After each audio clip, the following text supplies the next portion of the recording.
പുതിയ സിനിമയുടെ ചിത്രീകരണത്തിനായി തിരുവനന്തപുരത്തെത്തിയ നടൻ വിജയ്ക്ക് വൻ സ്വീകരണം. രാവിലെ മുതൽ വിമാനത്താവളത്തിൽ തടിച്ചുകൂടിയ ആരാധകരെ നിരാശരാക്കാതെ വിജയ് എല്ലാവർക്കും അഭിവാദ്യങ്ങൾ അർപ്പിച്ചു. ആയിരക്കണക്കിന് ആരാധകരായിരുന്നു ആഭ്യന്തര ടെർമിനലിന് മുന്നിൽ ഉണ്ടായിരുന്നത്. വൻ പോലീസ് സന്നാഹം സ്ഥലത്തുണ്ടായിരുന്നെങ്കിലും ആരാധകരെ നിയന്ത്രിക്കാൻ സാധിക്കാതെ വന്നു.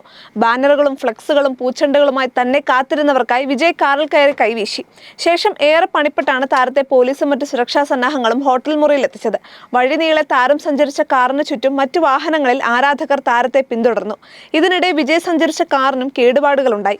മാർച്ച് 23 വരെ താരം തിരുവനന്തപുരത്തുണ്ടാകും. വെങ്കട് പ്രഭു സംവിധാനം ചെയ്യുന്ന സയൻസ് ഫിക്ഷൻ ചിത്രം the greatest of all time എന്ന സിനിമയുടെ ക്ലൈമാക്സ് ഭാഗങ്ങളാണ് കേരളത്തിൽ തിരുവനന്തപുരത്ത് വെച്ച് ചിത്രീകരിക്കുന്നത്.